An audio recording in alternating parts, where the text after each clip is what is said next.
பிரியமான சகோதரி சகோதரர்களே, இந்த இயற்கையான இந்த சூழ்நிலையிலே இன்றைய தினம் உங்களோடு ஆண்டவர் பேச விரும்புகிறார். நிறைவானது வரும் பொழுது அரைகுறையானது ஒளிந்து போகும் என்று சொல்லி எழுதப்பட்டிருக்கிறது. நிறைவானது வரும் பொழுது அரைகுறையானது அது ஒளிந்து போகும். அதாவது ஆவியானவர் நமக்குள்ள வரும் பொழுது இந்த அரைகுறையானது, அவங்க என்ன அன்பு செய்யலை, அது இல்லை, இது இல்லை, இதெல்லாம் நம்ம விட்டு விலகி போகும்.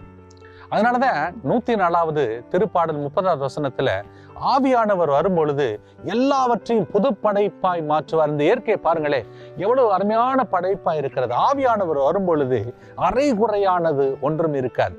நம்ம நிறைவான வாழ்க்கையை வாழ்வோம். அதனாலதான் ஒரு அருமையான பாடல் ஒன்று இருக்குது.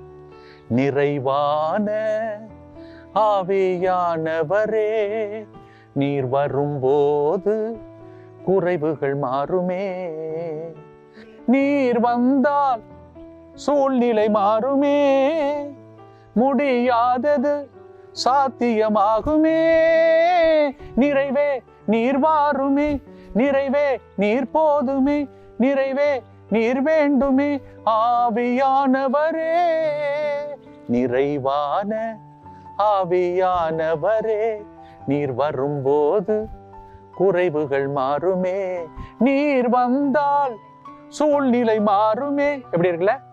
எவ்வளவு அருமையான சூழ்நிலையில இருக்கிறோம். இப்ப நீங்க சிட்டில பாத்தீங்கன்னா, பட்டணத்துல பாத்தீங்கன்னா எல்லாம் பில்டிங் இருக்குது, ஆனா அந்த நிம்மதி இல்லை. இது போல இடத்துக்கு வரும்போது எவ்வளவு நிறைவா இருக்குல்ல? அது போலதான் ஆண்டவர்கிட்ட வரும் பொழுது நம்முடைய குறைவுகள் எல்லாம் நிறைவாக மாறிவிடும். இப்பொழுது நாம் ஜெபிப்போமா? ஆண்டவரே, இந்த மலைகளை பார்க்கும் பொழுது, இந்த மரங்களை பார்க்கும் பொழுது, இவ்வளவு அற்புதமான இயற்கையை பார்க்கும் பொழுது, இவ்வளவு அருமையான ஆண்டவர் எனக்குள்ளே இருக்கிறார்.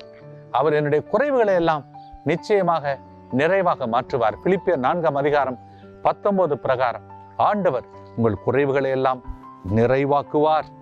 எந்த குறையும் இல்லாத நிறைந்து வழிகிற பாத்திரமாய் ஆண்டவர் உங்களை மாற்றுவார். எப்படி இந்த அருமையான இடம் இருக்கிறதோ சூழ்நிலைகள் எல்லாம் மாற்றி போடுவார். ஆகவே ஆண்டவரை தேடி வருவோம். ஆவியானவர் இறங்கட்டும், வல்லமை இறங்கட்டும். சரீரத்திலே குறைபாடுகள் இருக்கலாம், குடும்பத்திலே குறைபாடுகள் இருக்கலாம். ஆவியானவர் வரும் பொழுது குறைவுகளை எல்லாம் நிறைவாக்குவார். அரைகுறையான இந்த அன்புக்காக ஏக வேண்டாம். ஆவியானவர் வரும் பொழுது நம்மை நிறைவாக்குவார். அந்த நிறைவான ஆவியானவருக்கு நன்றி சொல்லுவோம். உங்களை ஆண்டவர் எப்பொழுதும் நிறைவான ஆசீர்வாதத்தோடு வழி நடத்துவாராக. God bless you.